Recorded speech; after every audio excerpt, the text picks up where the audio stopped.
Olá, bem-vindos ao quadro. Hoje a nossa aula é sobre associação de geradores em série.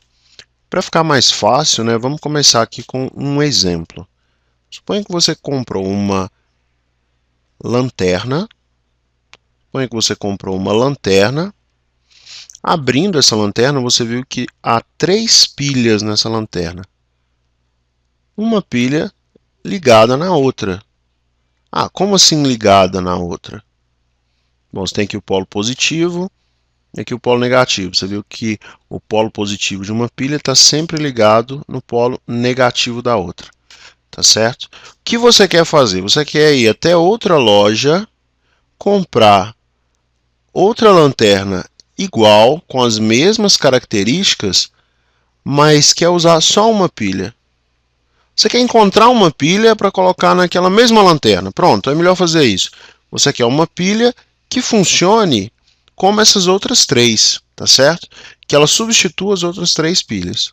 Bom, vamos modelar essa pilha aqui da direita primeiro. Você sabe que essa pilha tem uma força eletromotriz e uma resistência interna. Deixa eu fazer isso aqui embaixo. Força eletromotriz e uma resistência interna. Vamos dizer que essa pilha tem uma força eletromotriz ES e resistência interna RS. Vamos chamar esse ponto aqui de A e esse ponto aqui de B. Olha só, esse ponto aqui de A e esse aqui de B. Digamos que o ponto B está ligado a um dos terminais da lâmpada e o ponto A está ligado ao outro. A mesma coisa vale para cá. Ó. Só que aqui você tem o ponto B e o ponto A é esse aqui de trás. Tá certo? Esse é o ponto A. Tá bom? Escrevi um modelo para essa pilha. Eu sei que a diferença de potencial nos terminais A e B é igual a força eletromotriz menos RS vezes I, que é a corrente, o I é a corrente que entra aqui no terminal A e sai pelo terminal B, tá certo?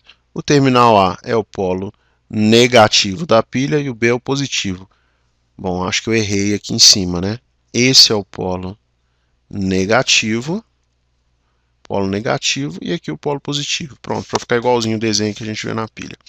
Agora olha esse circuito aqui do lado. Faz conta que essas 3 pilhas são diferentes, tá? Você tem aqui a pilha 1, a pilha 2 e a pilha 3. Vamos modelar a pilha 1. A pilha 1 tem uma força eletromotriz E1 e uma resistência interna R1. Uma resistência interna R1. Sobre os terminais dela, nos terminais dela, você mede uma tensão U1. Lembrando que esse aqui é o mesmo ponto A, tá joia?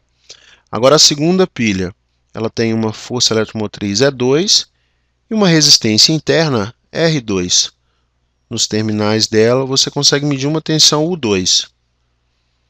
A terceira pilha, que está conectada na segunda, tem uma força eletromotriz E3 e uma resistência interna R3.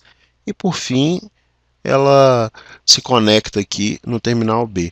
A diferença de potencial que eu meço nela é esse U3, tá certo? Eu posso escrever o UAB, a diferença de potencial entre os pontos A e B, como a soma das diferenças de potencial U1, U2 e U3. Tá vendo?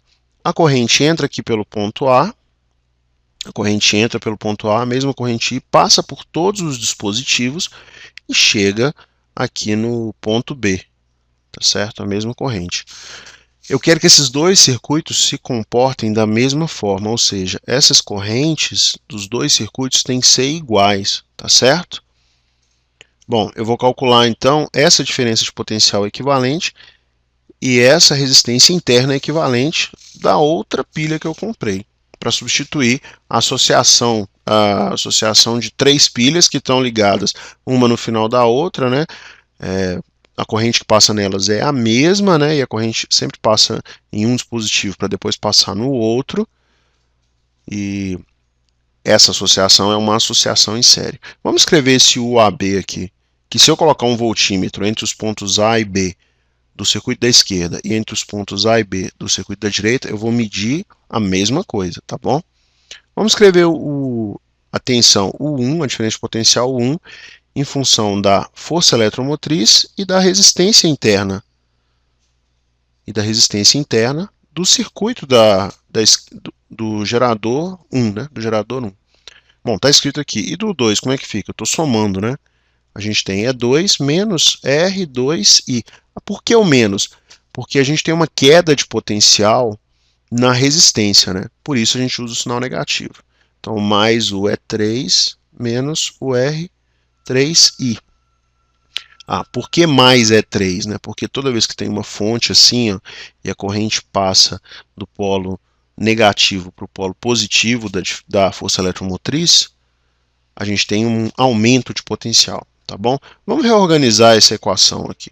O AB é igual a E1 mais E2 mais E3, tá vendo? Coloquei todo mundo aqui para a esquerda. Menos R1I menos R2I menos R3I. Se eu agrupo esse pessoal, se eu agrupo os semelhantes aqui, o que eu tenho? Olha, eu tenho E1 mais E2 mais E3 no mesmo grupo, e eu posso fazer assim, eu coloco esse menos aqui em evidência, R1 mais R2 mais R3, que multiplica aí, tá certo? Esse grupo, essa soma de forças eletromotrizes, é igual à força eletromotriz equivalente. E essa soma de resistências é igual à resistência equivalente, né, que a gente chama aqui de RS, porque é do circuito com gerador em série. Tá certo? Resumindo, a força eletromotriz da associação em série é a soma de todas as forças eletromotrizes. Lembrando que os geradores têm que estar alinhados assim, tá bom? E a resistência interna é a soma das resistências internas de todos os geradores. Na próxima aula a gente faz um exercício para ver a aplicação desse conceito, né? A gente faz um exercício com números. Espero que vocês tenham gostado da aula. Um grande abraço e até a próxima, pessoal.